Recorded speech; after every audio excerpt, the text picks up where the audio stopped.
오늘 성경 말씀은 사무엘상 17장 45절입니다. 다윗의 생애에서 빼놓을 수 없는 사건이 바로 골리앗과의 싸움입니다. 다윗은 왜 이 싸움을 하게 되었을까요? 그는 어렸지만 하나님의 이름이 모욕당하는 상황을 견딜 수 없었습니다. 블레셋이 이스라엘 군대를 모욕하는 것은 하나님의 군대, 궁극적으로는 하나님을 모욕하는 것과 다름이 없었기 때문입니다. 이스라엘 사람 중에 이런 마음으로 싸운 자는 다윗 한 사람뿐이었습니다. 이스라엘 백성들은 하나님의 이름이 땅에 떨어져도 자기 목숨을 잃을까봐 두려워했지만 다윗은 참을 수 없어 골리앗을 향해 싸우러 나갔습니다. 우리는 이 시대를 보면서 의분을 품어야 합니다. 세상은 원래 그래 라고 하지 말고 하나님의 관점에서 세상의 악을 보고 분별할 줄 알아야 합니다. 물매를 움켜쥔 다윗은 하나님을 모욕하는 이방인에게 도전했습니다. 우리도 다윗처럼 하나님의 이름이 무시당하는 것을 보면 분한 마음을 가져야 합니다. 죄가 만연한 세상을 향해 의분을 품고 나아가야 합니다. 다윗은 이방인이 몰라서 저렇게 하는 건데 뭘 싸우기까지 해, 게다가 나는 군인도 아닌데 라고 그냥 넘어가지 않았습니다. 그런데 분노한 다윗은 전쟁에 나갈 때 단지 뜨거운 열정만 갖고 나가지 않았습니다. 그에게는 지금까지 하나님이 함께해 주신 경험이 있었습니다. 들에서 양을 지키다가 사자나 곰이 나타나면 다윗은 물매돌을 던져 양새끼를 구했습니다. 평소에 훈련된 물매솜씨와 하나님의 도우심을 많이 경험했기에 다윗은 골리앗 따위는 두렵지 않았습니다. 이처럼 준비되어진 자에게는 두려움이 없습니다. 소년 다윗에게는 하나님과 함께 하는 데서 오는 힘이 있었습니다.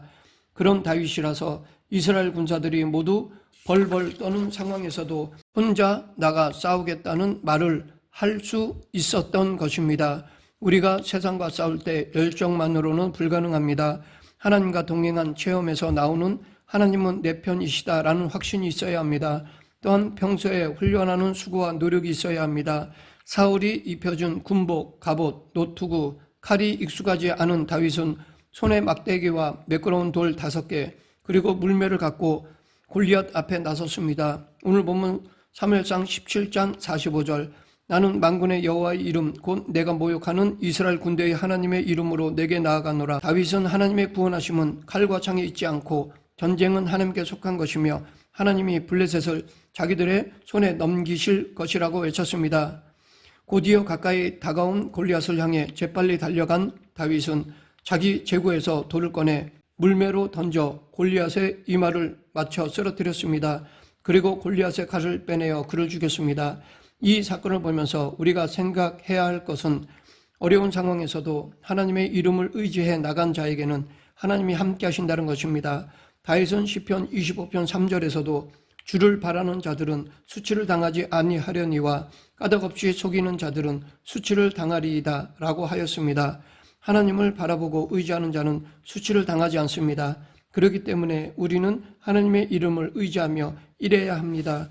그때 우리는 수치를 당하는 것이 아니라 승리할 수 있습니다.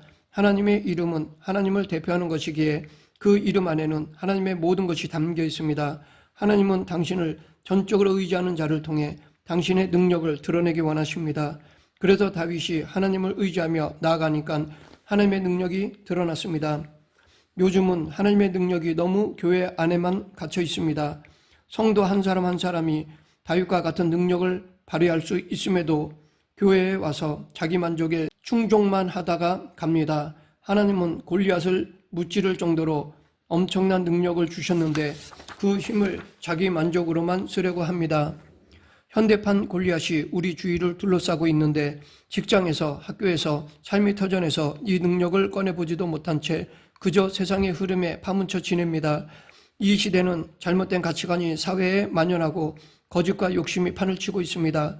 그 가운데서 그리스도인은 무엇을 하며 어떻게 살아야 할까요? 세상적인 행복, 성공을 구하는 기도는 이제 그만하고 각자의 삶의 터전에서 영적 싸움에서 하나님의 뜻을 이루는 뜨거운 열정을 구해야 할 것입니다. 사실 그 모든 영적 싸움은 이미 이긴 싸움인데 문제는 싸우지 않고 피하려고만 하는 것이 문제입니다. 누군가가 싸워주기를 바라며 직접 싸우려고 하지 않는 마음이 문제인 것입니다. 내 삶의 터전에서 아직 예수님을 모른다면 그것은 내 책임일 수 있습니다. 지금 내 삶의 터전이 어쩌면 하나님이 보내신 나의 땅끝이요 복음 사명을 감당해야 할 사역지일 수 있습니다. 우리는 그곳에서 사람을 낚는 어부가 되어야 합니다. 그러기 위해서 우리는 우리의 삶을 통해 하나님 나라와 의를 보여주며 그리스도의 향기를 풍겨야 할 것입니다. 지금 나는 이렇게 살아가고 있는가? 한번 내 삶을 성찰해 보아야 할 것입니다.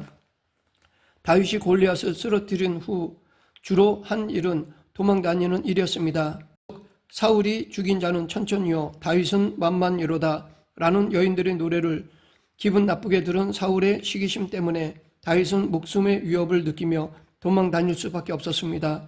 다윗은 노베에 가서 아히멜렉 제사장이 허락한 거룩한 떡도 얻어먹었고 가드왕 아게스 앞에서는 죽임을 당할까봐 침을 흘리며 미친 척 하기도 했습니다. 아들람 굴로 피신했을 때 가족과 환난당한 자와 빚진 자와 마음이 원통한 자들 400여 명이 찾아왔고 다윗은 그들과 함께 모압 땅, 유다 땅으로 도망다녔습니다. 그러던 중 블레셋 사람들이 그일라에 쳐들어왔다는 소식을 듣고 블레셋을 공격해 그일라 주민을 구원하기도 하였습니다. 이스라엘의 왕인 사울이 유다 지파인 그일라 주민을 구해주는 것이 마땅한데 오히려 쫓기는 다윗이 위험을 무릅쓰고 그들을 구해주었습니다. 사실 그일라 주민이 공격당했다는 소식을 들었을 때 다윗이 굳이 자신이 블레셋을 쳐야 할지 하나님께 여쭐 필요가 없었습니다. 왜냐하면 이것은 그의 책임이 아니었기 때문입니다. 그러나 다윗은 자기 민족이 고통당하는 모습을 두고 볼 수 없어 부하들의 반대를 무릅쓰고 그일라 사람들을 구하러 갔던 것입니다. 이 사건 외에 다윗이 상황보다는 하나님의 뜻에 따라 순종했던 일이 또 있었습니다. 한 번은 사울이 다윗을 죽이려고 쫓아오다가 우연히 다윗이 숨은 동굴에 들어왔습니다. 다윗이 사울의 겉옷자락만 조금 베고 살려주었습니다. 또 한 번은 다윗을 쫓아온 사울이 광야에서 부하들과 함께 잠든 사이에 다윗이 몰래 진영에 들어가 창과 물병만 갖고 나왔습니다. 그런데 다윗이 행한 이 일은 단지 물에 빠진 사람을 구해준 착한 일 정도가 아닙니다. 자기를 죽이려는 사람을 살려준 것이며 언제 죽을지 모르는 위험에 계속해서 자신을 내던진 것입니다. 더욱이 이것은 다윗 한 사람의 문제도 아니었습니다. 사울을 없애면 다윗과 함께한 사람들의 목숨도 안전할 수 있었습니다. 그렇기 때문에 공동체의 분위기를 생각하면 사울을 죽이는 것이 맞는 것이었습니다. 그러나 다윗은 사울이 하나님께 기름 부음 받은 왕이었기 때문에 그를 죽이면 안 된다고 생각했습니다. 그는 자기 생명을 돌아보지 않고 하나님의 뜻을 철저히 따랐습니다. 사실 이 상황은 다 하나님이 허락하신 것이었습니다. 사울이 어떻게 그 많은 굴 중에서 하필이면 다윗이 숨어있는 곳에 들어갔을까요? 또 3,000명이나 되는 군사들이 어떻게 한 사람도 빠짐없이 다 잠이 들었을까요? 다윗의 부하 아비새가 말한 것처럼 누가 봐도 하나님이 원수를 다윗의 손에 넘기신 정황이었습니다. 다윗의 부하들은 사울을 죽이는 것이 하나님의 뜻이라고 확신했습니다. 그러나 다윗은 그렇게 생각하지 않았습니다. 그는 끝까지 하나님의 뜻을 최우선 순위에 두었고 최악의 상황에서도 하나님의 말씀을 지켜 원수를 살려주었습니다. 하나님은 다윗의 삶을 통해 최악의 상황에서도 낙심과 무기력증에 빠지지 말고 당신의 뜻을 드러내라고 가르치십니다. 이것은 성령의 능력으로 사는 하나님의 사람에게만 가능한 일입니다. 우리도 이 같은 분별력을 갖고 어떤 상황에서든지 하나님의 말씀을 최우선 순위에 두고 하나님의 뜻에 맞게 살아야 할 것입니다. 다윗의 생애를 살펴보면 언제든지 하나님이 그와 함께 하셨다는 것을 알 수 있습니다. 큰 일은 하나님이 하십니다. 사울을 다윗이 거한 동굴에 들여보내신 분도 하나님이시고 수천 명의 군사가 모두 잠들게 하신 분도 하나님이십니다. 그런 상황에서 다윗이 한 일은 겉옷자락을 베고 창과 물병을 가져오는 것뿐이었습니다. 왜냐하면 다윗은 하나님 편에 서 있었기 때문입니다.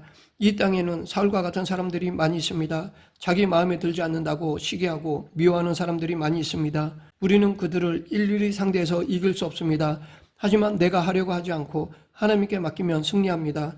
우리 생애에서 큰 일은 하나님이 하십니다. 내가 할 일은 항상 하나님 편에 서 있는 것입니다. 그럴 때 나는 단지 겉옷자락을 조금 베고 가만히 창과 물병을 가져오는 정도면 족합니다. 이것은 골리앗과의 싸움에서도 마찬가지였습니다. 다윗은 자신이 영웅이 되려고 싸운 것이 아니라 하나님의 명예를 위해 싸웠습니다.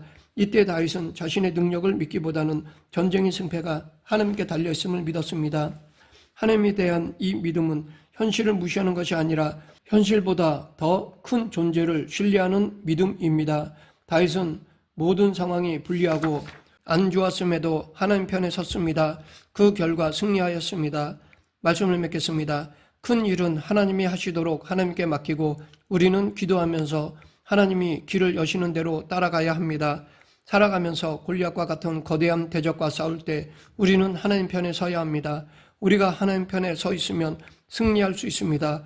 언제 어디서든 하나님 편에 서는 저와 여러분이 되기를 간절히 축원합니다. 기도하겠습니다. 생사화복을 주관하시는 하나님 아버지, 세상의 가치관이나 세태가 아니라 하나님 편에 서는 성도가 되게 하여 주시옵소서. 예수님 이름으로 기도드립니다. 아멘.